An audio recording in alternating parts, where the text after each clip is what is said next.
திருப்பதி ஏழுமலையான் கோவிலில் பிரமிக்க வைக்கும் அதிசயங்களில் சிலவற்றை இன்று பார்க்கலாமா? திருப்பதி கோவிலில் சிவராத்திரி அன்று க்ஷேத்திரபாலிகா என்ற உற்சவம் நடைபெறுகிறது.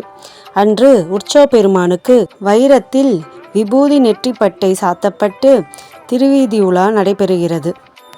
ஏழுமலையானின் பரமபக்தனான அன்னமையா ஏழுமலையானை பரபிரம்மமாகவும் சிவாம்சம் பொருந்திய ஈஸ்வரனாகவும் சக்தி ஸ்வரூபமாகவும் பாடி அந்த பாடல்களை செப்பேடுகளில் எழுதி வைத்துள்ளார்.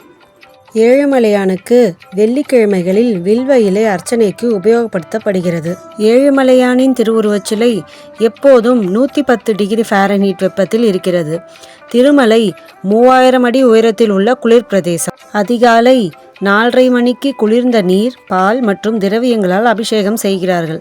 ஆனால் அபிஷேகம் முடிந்தவுடன் ஏழுமலையானுக்கு வியர்க்கிறது. பீதாம்பரத்தால் வியர்வையை ஒற்றி எடுக்கிறார்கள். வியாழக்கிழமை அபிஷேகத்திற்கு முன்னதாக நகைகளை கழற்றும் பொழுது ஆபரணங்கள் எல்லாம் சூடாக கொதிக்கின்றன. ஏழுமலையானின் வஸ்திரம் பற்றிய தகவல்களை அறியலாம். பெருமாளின் உடை 21 முழ நீளமும் 6 கிலோ எடையும் கொண்ட புடவை பட்டு பீதாம்பரம் ஆகும். இந்த ஆடையை கடையில் வாங்க முடியாது. திருப்பதி தேவஸ்தான அலுவலகத்தில் 12,500 ரூபாய் செலுத்த வேண்டும். வாரத்தில் ஒரு முறை வெள்ளிக்கிழமை அன்று மட்டும்தான் வஸ்திரம் சாத்துவார்கள். இது மேல் சாத்து வஸ்திரம்.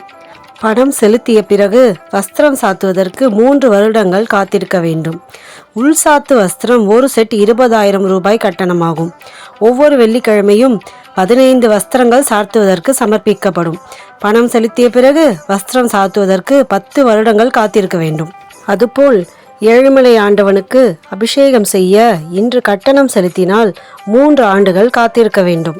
திருமலை திருக்கோவிலில் அமைந்துள்ள கல்வெட்டுகளை பற்றி பார்க்கலாம். திருமலை திருக்கோவிலில் 1180 கல்வெட்டுகள் உள்ளன. இதில் 236 பல்லவ சோழ பாண்டியர் காலத்தவை, 169 கல்வெட்டுகள் சாளுவ வம்ச மன்னர்கள் காலத்தவை, 229 கிருஷ்ணதேவராயர் காலத்தவை, 251 அச்சுதராயர் காலத்தை சேர்ந்தது, 147 சதாசிவராயர் காலத்தை சேர்ந்தது, 135 கொண்டைவீடு அரசர் காலத்தை சேர்ந்தது.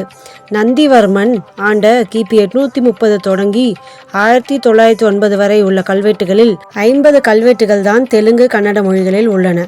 மீதம் 1130 கல்வெட்டுகள் தமிழில்தான் உள்ளது. எனவே பெரும்பான்மையான கல்வெட்டுக்கள் தமிழிலேயே நாம் திருமலை திருப்பதியில் காணலாம். இந்த காணொளி உங்களுக்கு பிடிச்சிருந்தா லைக் பண்ணுங்க, ஷேர் பண்ணுங்க, மறக்காம சப்ஸ்கிரைப் பண்ணிடுங்க. மீண்டும் அடுத்த காணொளியில் பார்க்கலாம்.